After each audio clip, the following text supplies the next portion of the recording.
ये है आपका अपना चैनल माई पोर्टल। ओलंपियाड सत्र 23-24 स्टूडेंट रजिस्ट्रेशन। क्या है एंट्री प्रोसेस, कैसे करेंगे बच्चों का रजिस्ट्रेशन, शाला में बच्चे नहीं दिखाई देने की स्थिति में क्या है सिंक्रोनाइज का प्रोसेस, और अगर एक्सीड लिमिट की एरर आपकी स्क्रीन पर आती है तो इसका क्या है सॉल्यूशन। इसके साथ साथ हम जानेंगे राज्य शिक्षा केंद्र का वो आदेश जिसके तहत विस्तृत निर्देश और समय सारणी यानी टाइम टेबल दिया गया है। तो चलिए शुरू करते हैं आज का ये विस्तृत वीडियो। सबसे पहले हम आपको बता देते हैं ओलंपियाड 23-24 के लिए जिस पोर्टल का हम यूज़ करते हैं वो है rskmp.in। इसके साथ साथ एक और लिंक हम यूज़ कर सकते हैं rskmp1.in। क्योंकि इस पोर्टल पर बहुत सारे वर्क एक साथ चल रहे हैं इसलिए वर्क लोड होने के कारण आप rskmp1 पोर्टल का भी उपयोग कर सकते हैं। लॉगिन वही है, उसी तरह की वर्क प्रोसेस है, कहीं पर किसी तरह का कोई भी अंतर इन दोनों वेबसाइट में आपको समझ नहीं आएगा, हम जानते हैं। लेकिन उससे पहले हम एक बार देख लेते हैं राज्य शिक्षा केंद्र के उस निर्देश को जिसको हमें जानना बहुत जरूरी है। साथ ही ये पत्र है 12 जुलाई का और पत्र क्रमांक है 16-18। पत्र में आगे लिखा हुआ है कि प्रदेश के समस्त प्राथमिक विद्यालयों में अध्ययनरत कक्षा 2 से 5 तक के विद्यार्थियों के लिए ओलंपियाड एवं वर्ल्ड पावर चैंपियनशिप तथा माध्यमिक विद्यालय में अध्ययनरत कक्षा 6 से 8 तक के सभी विद्यार्थियों के लिए ओलंपियाड का आयोजन आगामी माह में किया जाना है। कक्षा 2 से 8 तक के विद्यार्थियों के लिए ओलंपियाड 2 चरणों में यानी जन शिक्षा केंद्र स्तरीय एवं जिला स्तरीय में होगा।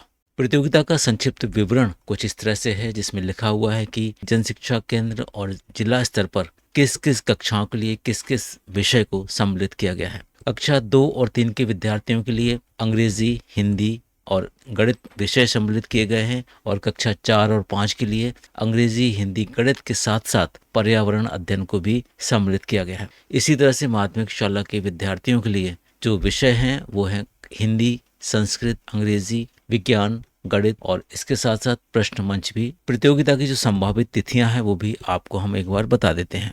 प्रथम चरण जन शिक्षा केंद्र स्तरीय होगा, ये होगा 19 अगस्त को। द्वितीय चरण जिला स्तरीय होगा और ये होगा 28-29 सितंबर को। और इसके लिए जो स्थल है वो है प्रत्येक विकासखंड मुख्यालय का। आपको जरूरी निर्देश हैं, हम इसको भी एक बार देख लेते हैं। सबसे पहले प्राथमिक स्तर के निर्देश लिखा हुआ है। प्राथमिक स्तर के ओलंपियाड एवं वर्ल्ड पावर चैंपियनशिप में प्रत्येक शासकीय प्राथमिक विद्यालय से कक्षा 2 से 5 तक की प्रत्येक कक्षा से 2-2 विद्यार्थी अर्थात एक विद्यालय से कुल 8 विद्यार्थी जन शिक्षा केंद्र स्तरीय प्रतियोगिता में सहभागिता करेंगे। इसके बाद हम आपको बताते हैं प्रश्न पत्रों का क्या स्वरूप होगा। जन शिक्षा केंद्र स्तर पर कक्षा 2 एवं 3 के विद्यार्थियों के लिए एक प्रश्न पत्र होगा जिसमें अंग्रेजी 20 प्रश्न, हिंदी 15 प्रश्न एवं गणित 15 प्रश्न। इस प्रकार तीनों विषयों के कुल 50 बहुविकल्पीय वस्तुनिष्ठ प्रश्न होंगे। कक्षा 4 एवं 5 के विद्यार्थियों के लिए एक प्रश्न पत्र होगा जिसमें अंग्रेजी के 20 प्रश्न, हिंदी के 10 प्रश्न, गणित के 10 प्रश्न और पर्यावरण के 10 प्रश्न। इस प्रकार 4 विषयों के कुल 50 बहुविकल्पीय वस्तुनिष्ठ प्रश्न होंगे। प्रत्येक जन शिक्षा केंद्र से कक्षा 2 एवं 3 के तीनों विषयों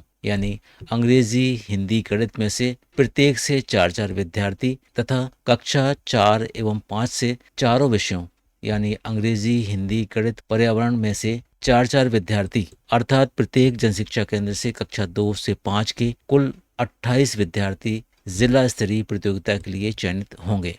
इसके बाद हम बात कर लेते हैं माध्यमिक स्तर के बच्चों की। प्रत्येक शासकीय माध्यमिक विद्यालय से कक्षा 6 से 8 तक की कक्षाओं में नामांकन के आधार पर सहभागिता करने वाले विद्यार्थियों की संख्या कुछ इस तरह से होगी।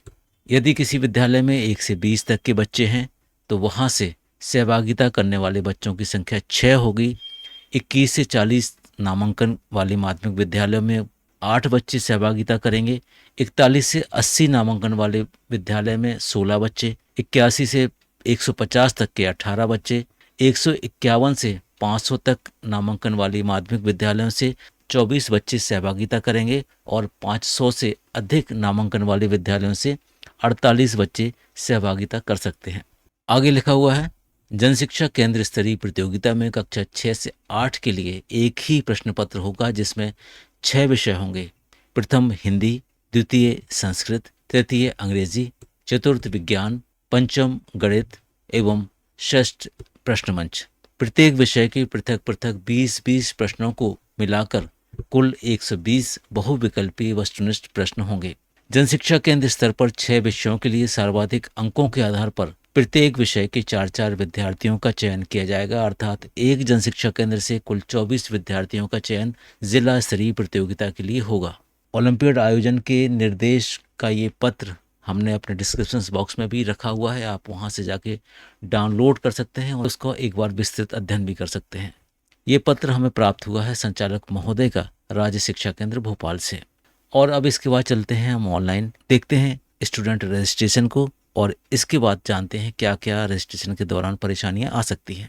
वेबसाइट ओपन करने के बाद आप अपना यूज़र आईडी और पासवर्ड एंटर करेंगे और कैप्चा कोड के साथ लॉगिन कर लेंगे। बिल्कुल यही प्रोसेस आप मोबाइल पर भी करेंगे तो आपको यही स्टेप उस पर भी मिलेंगे। लॉगिन कर लेने के बाद आप देखेंगे यहाँ पर एक ऑप्शन देख पा रहे हैं ओलंपियाड का, और इसमें तीसरा ऑप्शन स्टूडेंट रजिस्ट्रेशन का है। एक बार क्लिक कर लेते हैं इसको। अब यहाँ पर जाकर आपको अपने स्कूल का यूडाइस कोड लिखा हुआ मिलेगा और यहाँ पर आपको क्लासेस दिखने लगेंगी। आगे बढ़ते हैं, क्लास सेलेक्ट कर लेते हैं। मान लीजिए कक्षा 2 हमने सेलेक्ट कर ली। कक्षा 2 सेलेक्ट करने के बाद आप यहाँ पे शो बटन दबाएंगे।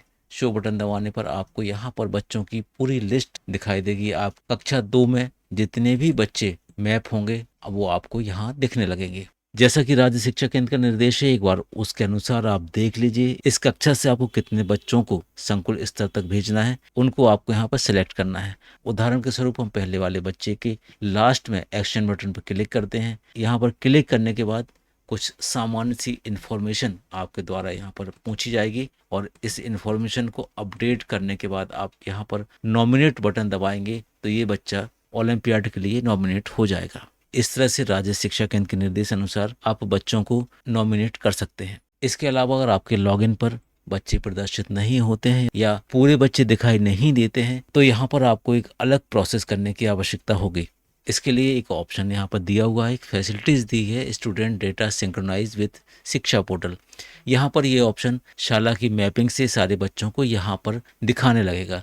अगर फिर भी कोई बच्चा छूटा है, उस बच्चे की मैपिंग नहीं है, तो पहले उस बच्चे की मैपिंग कर लीजिए और इसके बाद इस बटन का, सिंक्रोनाइज बटन का उपयोग आप यहाँ पर कर सकते हैं। इसके साथ साथ एक और एरर देखने को आ रही है एक्सीड लिमिट की।